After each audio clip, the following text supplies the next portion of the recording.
Hello, hello. This is the Mo Show, the Maurieo Show.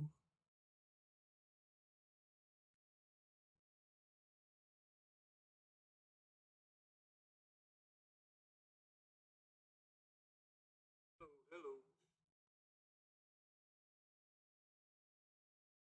Mo Show, Maurieo Show.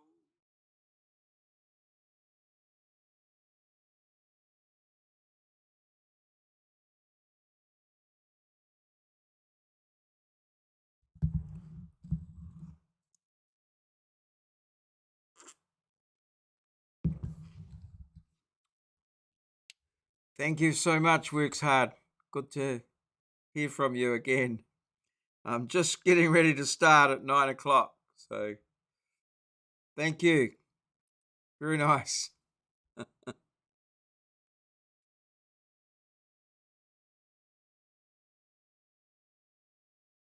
you so much, Works Hard. From you again. Great to hear from you. Thank you for dropping by.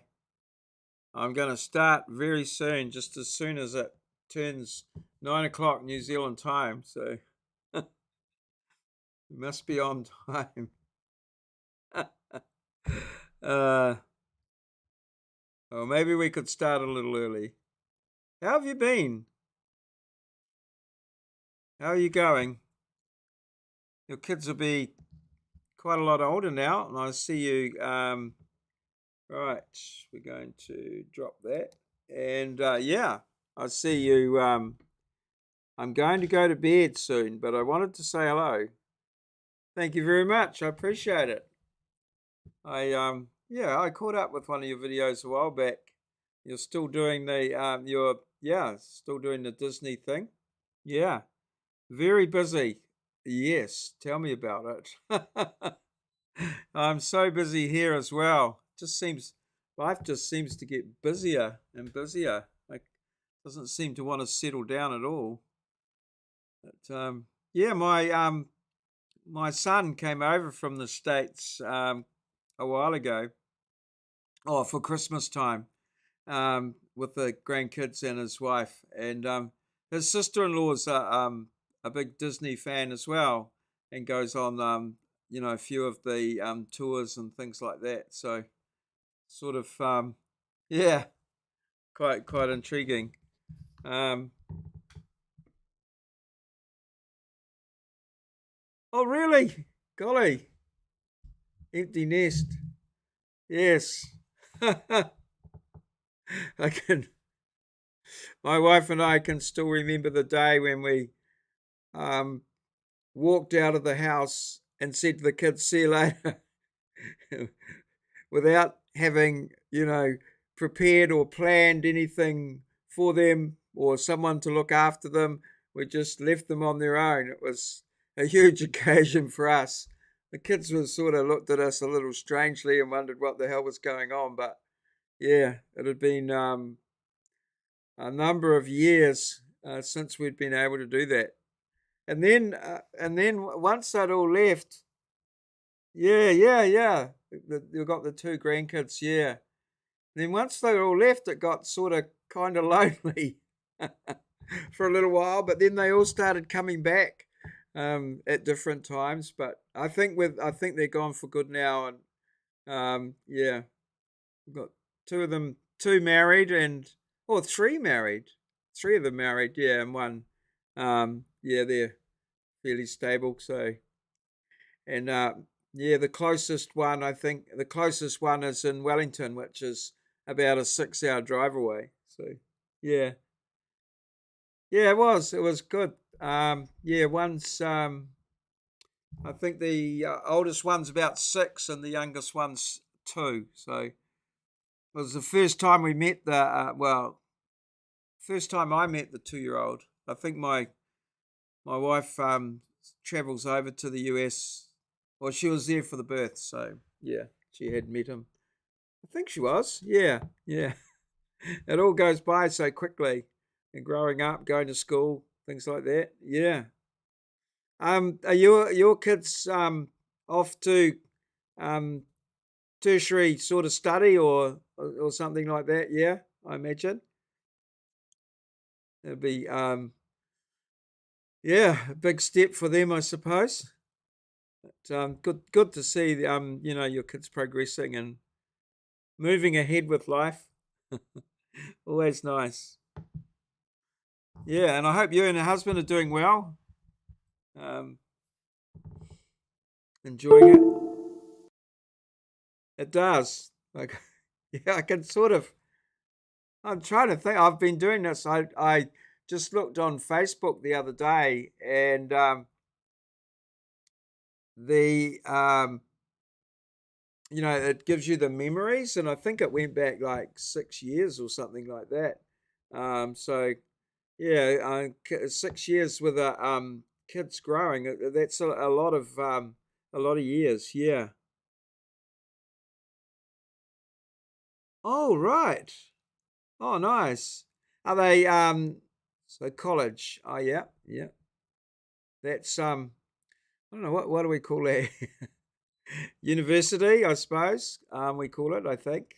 And they yeah, usually they go through secondary school. So they'll be over here they'll be maybe 16, 17, 18 in that sort of range. Oh nice. Okay, fall. Yeah, okay. So that's the start of the academic year, isn't it? The fall, the more oh, yeah, autumn. Yeah, yeah. Yeah, I think my son he went over to study, so I think he had like a 6 month sort of like he finished study here, and then it was 6 months before he could start over there, sort of thing. Oh, nice. What's your plans when you're what's the first thing you're going to do when the nest is empty?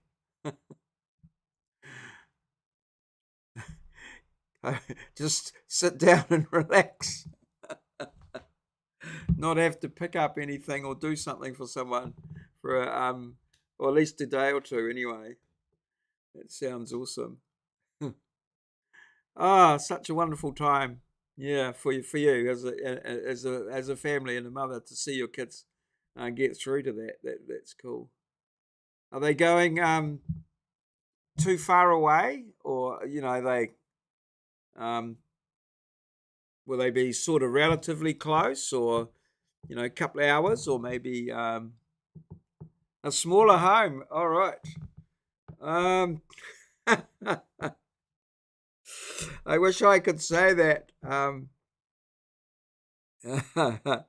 travel more. Oh, nice. Yeah. Um, yeah, I've just sort of created more offices in our my wife has an office and I have an office, and then yeah. Oh, 3 hours. Oh, that's not. Oh, right. Oh, that's sort of reassuring.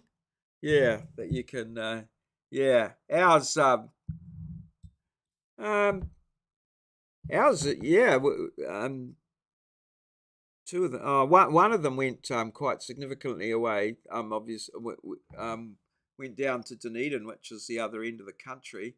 That was quite away, and then our eldest stayed at home, and then they just end up getting we call it a flat or an apartment, or yeah, just with other students in the nearest town, which is only oh, half an hour away. Yeah, so and two of them did that, so didn't go too far.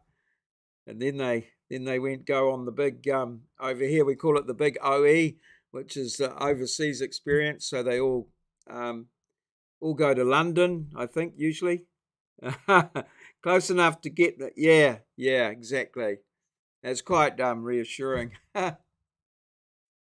I've funny because I've got some of my students are international students, so they're quite a significant distance from home, And one of the girls was telling me that she's got like a GPS tracker on her phone, and both her and her mother, I think, and her mother, yeah, texted her, says, "What were you doing at such and such and such and such?" And yeah, she was actually she got a job as an Uber driver, and she was yeah, doing something. But yeah, it was quite a funny story that she told about her mum checking up on her GPS um, from um, from Korea, I think.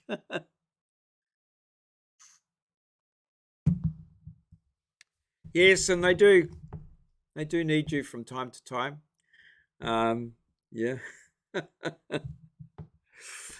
yeah. I sort of left home and went quite a significant way away. Yeah, it was fun. Yeah, have to make new friends and get used to a new environment. I think it's good for you. Certainly, some of our international students. Okay, how does how does she feel about that? I bet there's some interesting conversations. Still, I guess you've got to, yeah, golly. Thank God it wasn't around when I was young. My parents would be. Um, I think I gave them enough worry as it was, let alone having that. So, yeah, no, that's good. Mm. So is your daughter the oldest, or your son, or is the son the one that's which one's leaving the nest first, the daughter or the son? Yeah. Oh, that's very nice. That's not very nice of her. She she should be looking for some sort of work in the diplomatic area. Oh right. Oh, okay. Oh cool. Oh that's good. That's nice. I imagine you could have some interesting fun with something like that.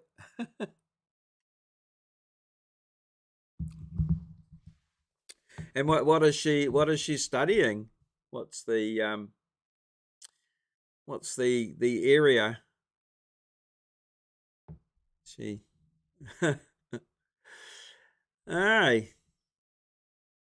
Yeah, we've got actually one of my daughters got got married yesterday. Um yeah, she initially got married in Hungary with her husband's parents, and then went pharmacy.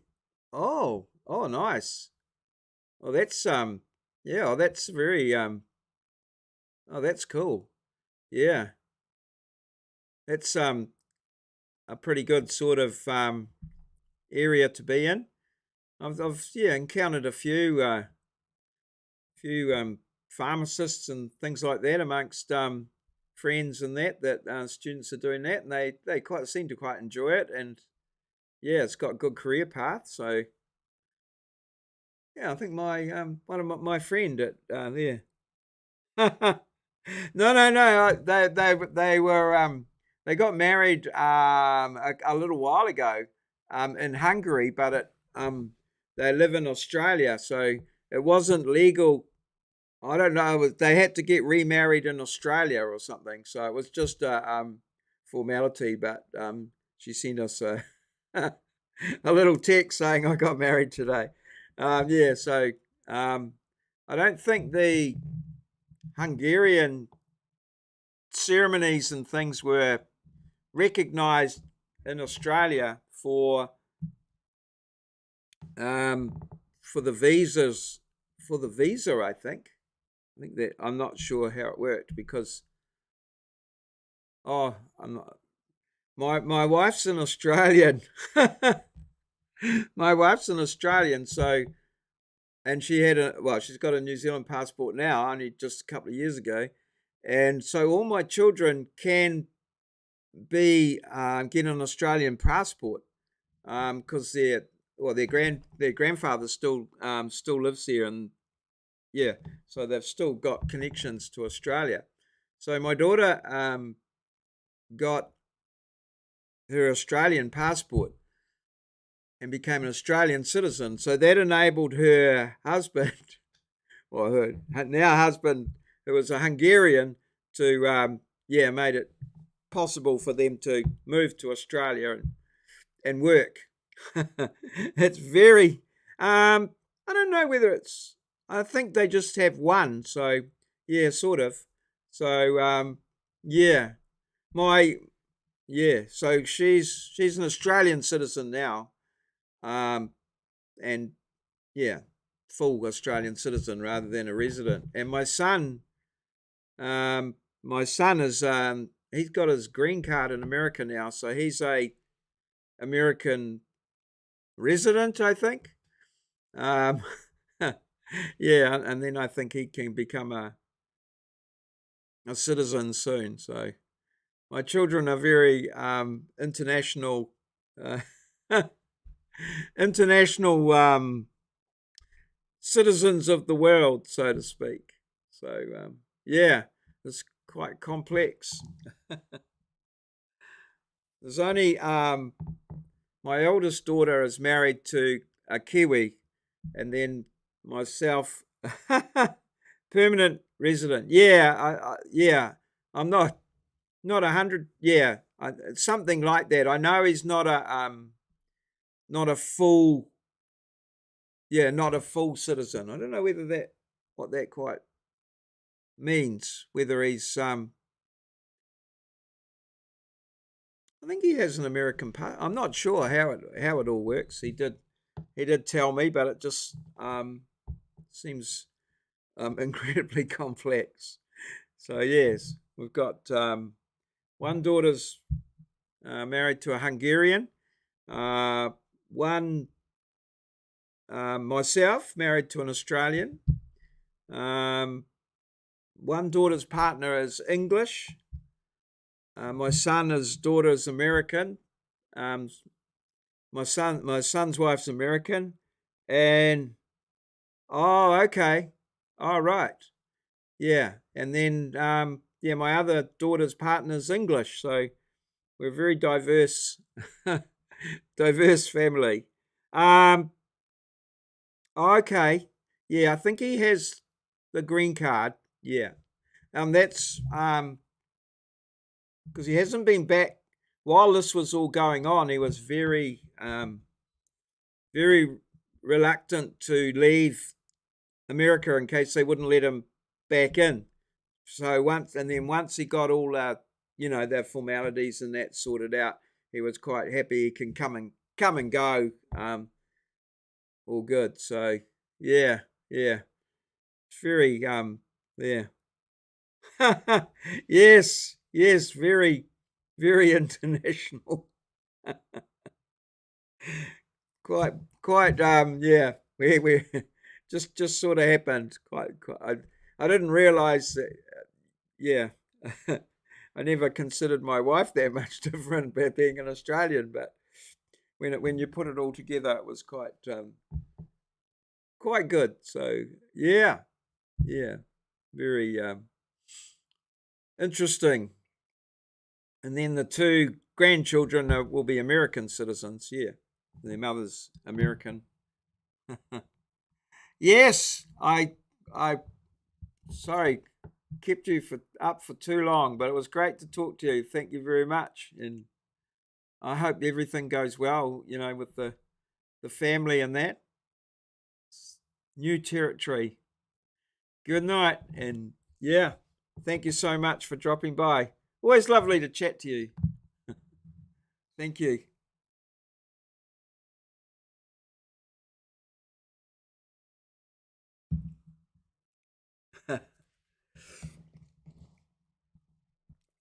Can I? can do with the message. I don't know that I can reciprocate with any emojis or anything. I'll have to just an all good. Oops, and now it's in caps as well.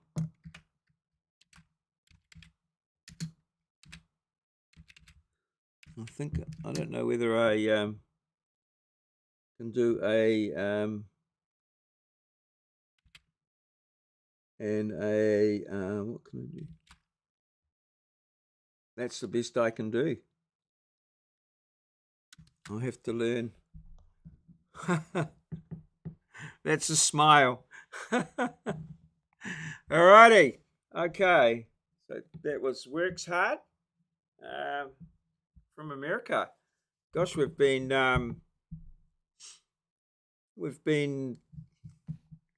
I don't know, connected on the internet through mostly through YouTube for quite a few years now, going way back.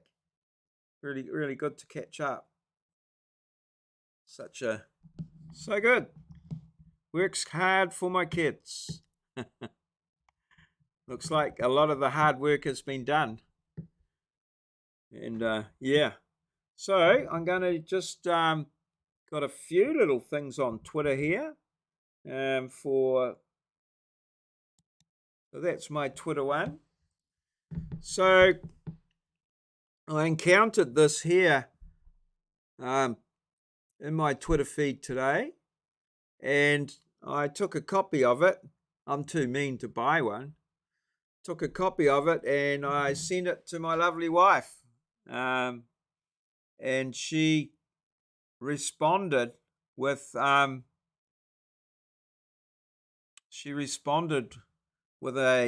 emoji of some sort. I can't recall now. A heart emoji, perhaps. She did love it. But I have noticed lately it's not uncommon for her to ask me what day it is. So I think this might be genuinely true for her. That she genuinely doesn't know what day it is, and that's good. That's good. Okay. All right. Oops, I've clicked into there. So get out of the tweet and back to the news feed. Nice shirt. This has been coming up. This is quite interesting. Should we keep sending billions to this guy? This is Vladimir Zelensky, who was a comedian before he became the main man for Ukraine. So a lot of people starting to question the sending of a lot of money from various countries to these people, given the problems that are sort of occurring in different countries, like here in New Zealand. We've just had a cyclone and flood and things like that. So, people are saying, what comes first? Is it your own, or, do you send the money offshore? So, interesting conversation. I haven't quite decided where I sit on it, but I think generally my stick has been to solve your own problems first before you start sorting out someone else's. And certainly we have got plenty of problems, although we have a very good standard of living, I think, and a good life by and large.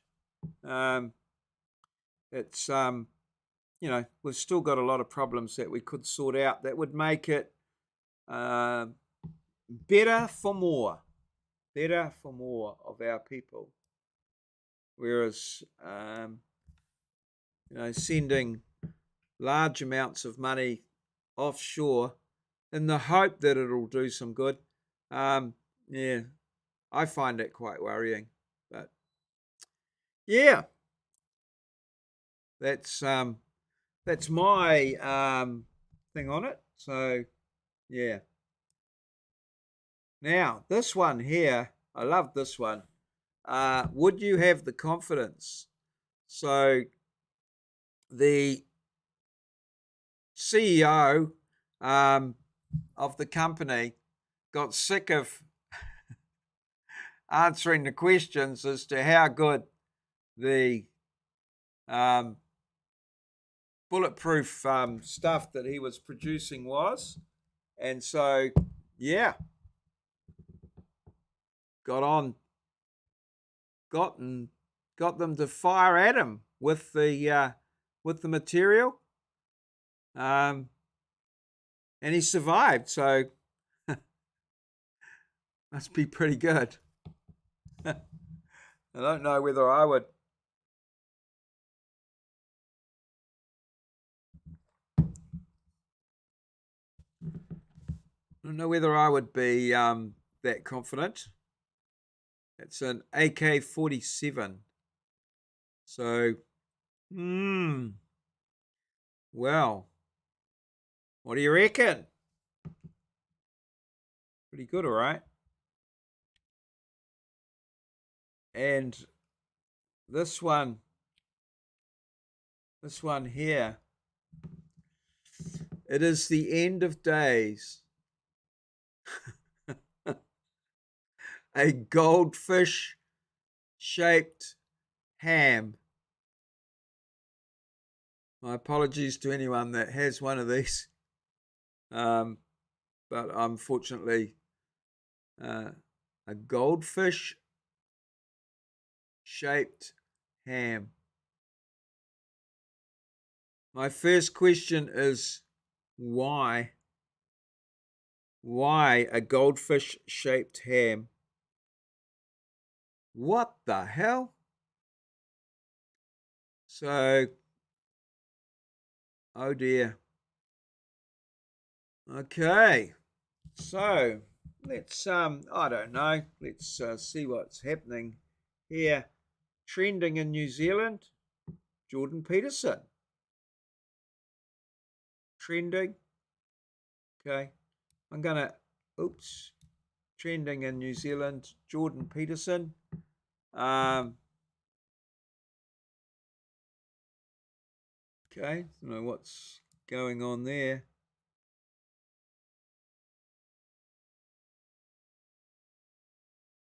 Okay, that doesn't seem to be anything to do with Jordan Peterson. Ah, this is one of the slips. Whoa. This is one of the slips on the Kopo Hikawai Road.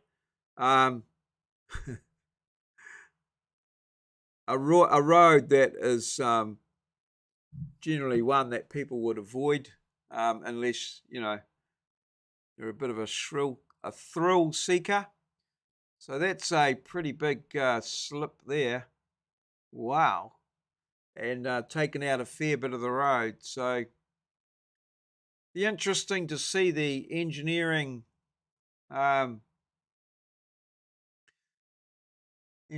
problems associated with that. Wow. Those soils look fairly typical. The yellow clay. I don't know whether that'd be taupo or whatever, but golly, that's there's a lot of material that will need to be fixed, need to be moved to get a road in through there. Wow. Kopu Hikawai. Ain't no one going that way. I don't know how that even. Let's see, there's a little lay-by down the bottom there. Yeah, interesting problem. I don't know whether you could possibly have to cut through that other side. That would be a huge amount of earth to move, though. Okay, what do we got? We've got an ad coming up next.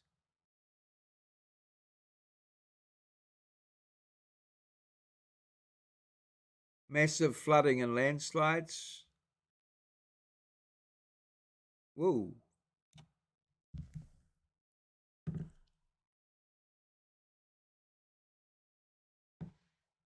Yeah, that one looked pretty. We've lost a few people. I don't know how many. There's still a few people missing.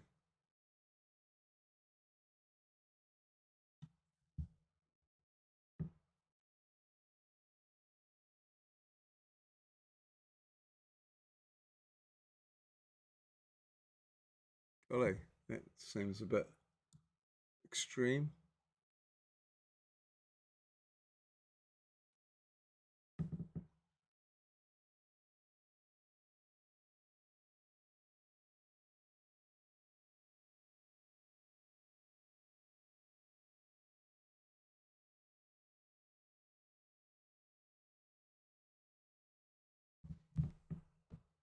Oh, what's going on here in this Twitter? I thought I was looking at Jordan Peterson. Oh, this seems to be Cyclone Gabrielle. Waka Kotahi Transport Agency. Some good news to share. State Highway 25 is now open around all the Coromandel Peninsula. People living in Coromandel, Whangapoa, and the other towns connected by State Highway 25 can travel. It's taken a huge effort. Our thanks to our crews for the massive shift they've put in. So yeah, they've got the roads are open. Well, that's nice. I don't think the Kopo Hikawai is open though.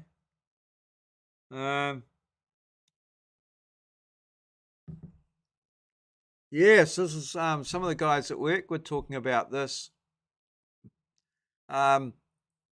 The road over to Raglan is a bit.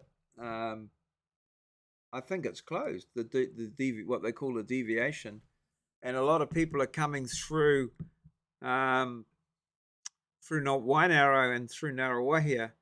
And one of the guys was saying that the roads are just getting shredded with the extra traffic on the the big trucks and that. So yeah, there's going to be some ongoing maintenance on those roads, unexpected maintenance there. So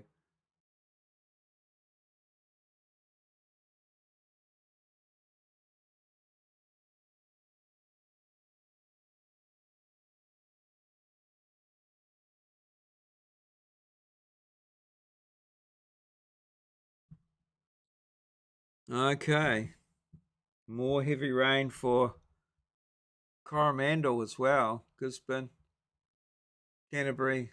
Yeah, we've been largely pretty lucky here in Hamilton. My only worst thing that's happened to me is I can't mow the lawns because they're too wet. So yeah, yeah. Oh, we'll get through it. Okay, alrighty.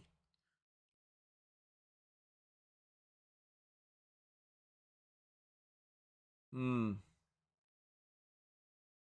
I do wish people would just take a moment to think about things and what they've done and what they're saying, and rather than reacting to an event that's it's the biggest thing that's happened for hundreds of years in some cases, and people are saying, well, we should be doing this and we should be doing that.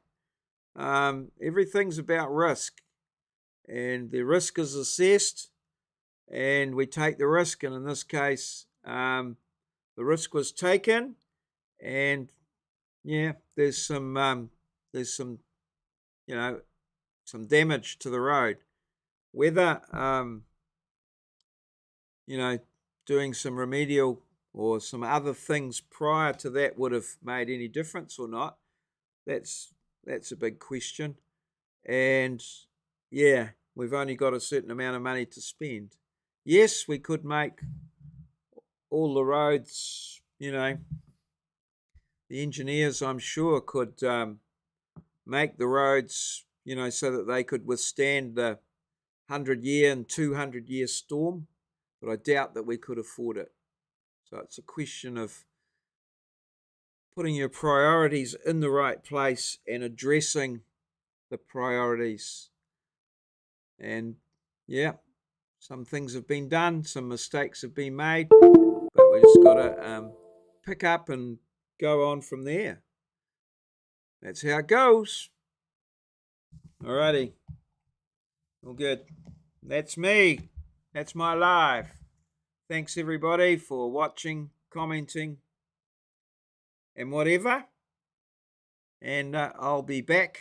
I'll be back tomorrow at 9 p.m. New Zealand Daylight Saving Time. Cheers. See you. I'll just type that in. Cheers. Cheers. See you. All good.